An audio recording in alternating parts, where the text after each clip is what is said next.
Assalamualaikum warahmatullahi wabarakatuh. Syukur alhamdulillah kawan-kawan sekalian, kembali kita jumpa di Juanda BKR Channel. Kali ini atau sebelum kita menyampaikan uraian berkaitan dengan masalah sekelumit tentang Abu Yazid Al-Bistami, seorang sufi besar, dalam kitab Tazkiratul Aulia yang ditulis oleh Fariduddin Attar, ya, seorang penulis kisah tentang para wali yang sangat terkenal dan populer. Saudara sekalian,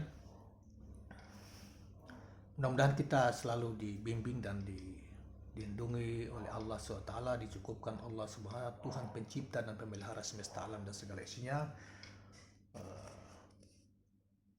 memelihara kita, diri kita dan keluarga kita, selalu memberi jalan penerang batin kita ke jalan yang Dia ridhoi. Amin. Saudara sekalian, tentang Abu Yazid sekelumit kali ini kita kemukakan sekelumit riwayat dan beberapa pengalaman batin dari Abu Yazid Bistami. Di luar tentang pengalaman batin Abu Yazid, perjalanannya Mi'rajnya di luar itu, karena itu terlalu panjang.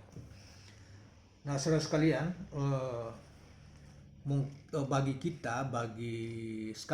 bagi orang-orang yang mendalami, terutama kita muslim yang coba untuk mendalami ilmu-ilmu tasawuf atau studi-studi tentang Islam secara umum, pasti soal Abu Yazid Al-Bustami ini tidak asing bagi kita.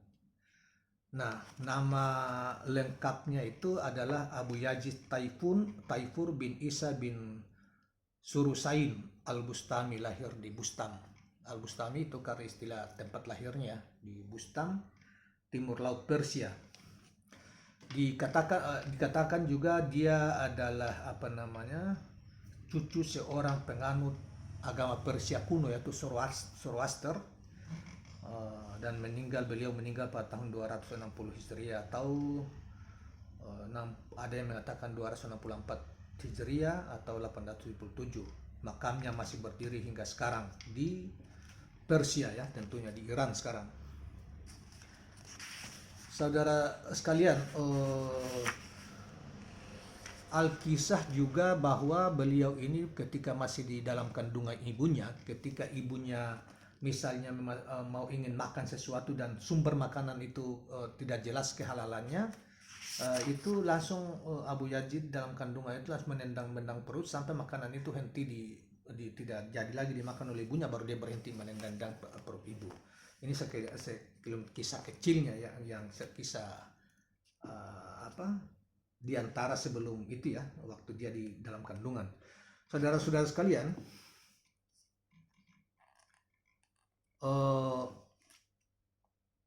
kata ibunya mengatakan kepada Abu Yazid Bistami masih kecil, "Putraku, aku menyerahkanmu kepada Allah dan membebaskan engkau dari semua kewajibanmu terhadapku." Kata sang ibu, "Pergilah engkau dan jadilah seorang hamba Allah Subhanahu wa ta'ala. Kewajiban yang semula kuanggap sebagai kewajiban paling sepele di antara kewajiban lainnya, ternyata merupakan kewajiban yang paling utama," kata Abu Yazid Al-Bistami, "yaitu untuk berbakti kepada ibuku. Dengan berbakti kepada ibuku, aku memperoleh segala sesuatu yang hanya bisa dipahami lewat tindakan, disiplin diri, dan pengabdian." Kejadiannya sebagai berikut. Suatu malam ibuku meminta segelas air. Aku pun pergi mengambilnya, tetapi tak ada air di dalam gelas. Aku pun mengambil kendi, tetapi tak ada air juga di dalam kendinya. Lalu aku pun turun ke sungai dan mengisi kendi dengan air. Begitu pulang ibuku sudah tidur. Malam itu sangat dingin. Aku terus memegangi gelas. Ketika ibuku terbangun, beliau meminum air dan memberkati diriku. Kemudian dia menyadari bahwa gelas itu membeku di tanganku. "Mengapa engkau tidak menaruh gelas itu?" seru ibuku. "Aku takut," kata Abu Yazid Al-Bistami kecil, Aku takut ibu terjaga saat aku sedang pergi, jawabku. Biarkan pintunya setengah terbuka, kata ibuku setelahnya. Aku berjaga-jaga sampai mendekati fajar untuk memastikan pintu setengah terbuka. Dan agar aku tidak melalaikan perintah ibuku, hingga akhirnya fajar tiba. Aku sudah begitu sering mondar-mandir lewat pintu. Setelah ibunya memasrahkan dirinya kepada Allah Subhanahu wa Ta'ala, Abu Yazid meninggalkan Bustam. Meninggalkan Bustam itu yang tadi tempat kelahirannya itu di Persia Timur. Dan selama 30 tahun mengembara dari satu negeri ke negeri yang lain. Ia belajar di bawah bimbingan 113 guru spiritual. Saya ulangi, Abu Yazid ini belajar di bawah bimbingan 113 guru spiritual. Salah satu gurunya adalah Sadik. Ketika Abu Yazid sedang duduk di hadapannya, tiba-tiba Sadik berkata, Abu Yazid, ambilkan buku yang di dekat jendela. Jendela dalam kata Abu Yazid, tanya Abu Yazid, jendela yang mana? Aduh, kata gurunya, engkau sudah berada di sini selama ini dan tidak melihat jendela itu. Tidak, jawab Abu Yazid. Apa peduliku dengan jendela? Ketika aku berada di hadapanmu, aku memejamkan mata terhadap segala hal lain. Aku tidak datang untuk melihat-lihat. Jika demikian, kata gurunya, kembalilah ke Bustam. Pelajaranmu sudah selesai. Abu Yazid mendengar bahwa di suatu tempat ada seorang guru besar. Abu Yazid pun datang jauh-jauh untuk menemuinya. Ketika sudah dekat, Abu Yazid melihat guru yang termasyhur itu meludah ke arah kota Makkah. Karena itu ia segera berbalik arah. Jika ia memang telah memperoleh semua kemajuan itu dari jalan Allah, komentar Abu Yazid, ia tidak akan pernah melanggar hukum Allah. Maksudnya kepada seorang guru yang tanya rencana ditemui, tapi tiba-tiba dia lihat gurunya itu meludah ke arah Makkah, maka kemudian dia batalkan mau berguru atau menjumpai sang syekh itu. Dikisahkan bahwa rumah Abu Yazid hanya 40 langkah dari masjid. Dan dia tak pernah meludah ke jalan untuk menghormati masjid itu. Abu Yazid membutuhkan waktu 12 tahun untuk sampai ke Ka'bah. Ini karena setiap kali bersuah atau bertemu dengan seorang penkhotbah, Abu Yazid segera membentangkan sajadah dan melakukan salat sunnah 2 rakaat. Ini bukan serambi istana raja dunia, terangnya, tetapi suatu tempat yang dapat dikunjungi orang setiap saat. Akhirnya ia pun pergi ke Ka'bah, tetapi pada tahun itu ia tidak pergi ke Madinah.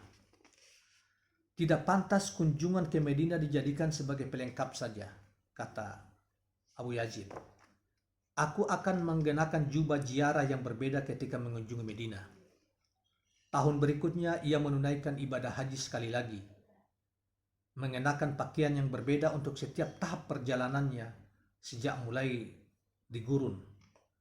Di sebuah kota yang dilewatinya dalam perjalanan, banyak orang menjadi muridnya. Dan ketika ia meninggalkan tanah suci, banyak orang yang mengikutinya. Siapa orang-orang itu? Tanya sambil menoleh ke belakang. Mereka ingin menemanimu. Seorang menjawab, Ya Allah, seru Abu Yazid. Kumohon kepadamu jangan engkau tutup penglihatan hamba-hambamu karenaku. Kemudian untuk menghilangkan kecintaan mereka kepada dirinya dan agar dirinya tidak menjadi penghalang bagi mereka. Setelah selesai melakukan salat subuh, Abu Yazid berseru, Sesungguhnya aku adalah Tuhan. Tiada Tuhan selain aku dan karena itu sembahlah aku. Kata orang-orang itu mengatakan Abu Yazid sudah gila, seru mereka. Maka mereka pun meninggalkannya dan pergi. Abu Yazid al-Bustami melanjutkan perjalanan. Ia menemukan tengkorak yang bertuliskan tuli bisu buta. Mereka tidak memahami. Ia mengambil tengkorak itu sambil menangis, mengecupnya. Tampaknya ini kepala seorang sufi yang melebur di dalam Allah. Tanda petik, gumamnya. Ia tidak lagi memiliki telinga untuk mendengar suara abadi, tidak lagi memiliki mata untuk memandang keindahan abadi, tidak lagi memiliki lidah untuk memuji kebesaran Allah, dan tak lagi memiliki akal untuk merenungi bahkan secuil pengetahuan Allah yang sejati. Tulisan ini adalah mengenai dirinya. Suatu hari Abu Yazid melakukan perjalanan dengan membawa seekor unta sebagai tunggangan dan pemikul perbekalannya. Unta kecil yang malang, berat sekali beban yang harus dipikulnya. Seru seseorang, sungguh kejam.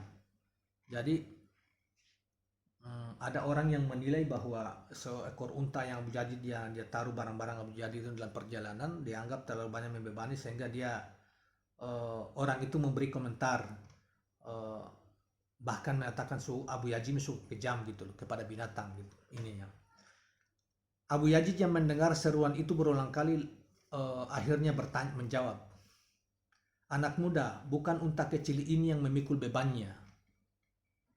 Si pemuda mengamati apakah beban tadi benar-benar berada di atas punggung unta. Barulah ia percaya setelah melihat beban itu melayang satu jengkal di atas punggung unta, dan binatang itu tidak sedikit pun memikul beban barang-barang yang ditaruh di unta, barang-barang Abu Yazid maksudnya yang ditaruh di untanya yang tadi dikatakan sangat terbebani oleh orang yang melihat itu. "Maha besar Allah," kata orang itu, "sungguh luar biasa," seru pemuda itu. "Jika kusembunyikan kenyataan-kenyataan yang sebenarnya mengenai diriku, engkau mencelaku," kata Abu Yazid. "Jika kujelaskan kenyataan-kenyataan itu kepadamu, engkau tidak dapat memahaminya. Harus bagaimana lagi aku menyikapimu?" Kata Abu Yazid kepada pemuda itu. Setelah Abu Yazid mengunjungi Medina, datanglah perintah kepadanya untuk pulang merawat ibunya. Ia pun pergi menuju Bustam, ditemani oleh serombongan orang. Berita kedatangannya menyebar di kota Bustam dan penduduk datang untuk menyambutnya. Abu Yazid tentu akan sibuk melayani mereka dan itu menghalanginya untuk menyegerakan perintah Allah. Ketika penduduk kota hampir sampai, Abu Yazid mengeluarkan sepotong roti dari lengan baju. Saat itu bulan Ramadan. Namun dia berdiri di sana dan memakan roti itu. Segera setelah penduduk Bustan melihatnya, mereka berpaling darinya. "Tidakkah kalian lihat," kata Abu Yazid kepada para sahabatnya, "aku mematuhi sebuah perintah dari hukum suci, tapi semua orang berpaling dariku." Ia pun menunggu dengan sabar sampai malam tiba. Pada tengah malam ia memasuki Bustam, dan begitu tiba di rumah ibunya, ia berdiri menyimak. Ia mendengar suara-suara ibunya berwudu dan salat. "Ya Allah, jagalah dia," maksudnya ibunya, doa ibunya ini. Jagalah maksudnya jagalah Abu Yazid anaknya. "Ya Allah, jagalah dia yang terbuang. Cenderungkanlah hati para syekh kepada dirinya dan berikanlah petunjuk kepadanya untuk melakukan hal-hal yang baik," kata ibunya dalam doa setelah salatnya. Abu Yazid menangis ketika mendengarnya. Kemudian dia mengetuk pintu. "Siapa itu?" tanya ibunya. "Oh," jawab Abu Yazid, "orang yang terbuang," jawab Abu Yazid. Sambil menangis ibunya membuka pintu. Penglihatannya sudah kabur. "Taifur," katanya kepada putranya. Jadi ibunya rupanya manggil Taifur kepada Abu Yazid ya, putranya. "Apakah engkau tahu apa yang mengaburkan pandanganku? Itu karena aku telah sedemikian banyak meneteskan air mata sejak berpisah denganmu, dan punggungku bungkuk karena beban duka yang kutanggung." Saudara-saudara sekalian, inilah sekelumit cerita tentang Abu Yazid, Bistami. Tentunya cerita tentang dia ini masih panjang, masih sangat panjang, tetapi kita cukupkanlah sebagai pengantar saja. Dan nanti kalau para pemirsa ingin melengkapi siapa dan bagaimana pandangan kemudian makam-makam karamah-karamah tentang Abu Yazid ini, Anda bisa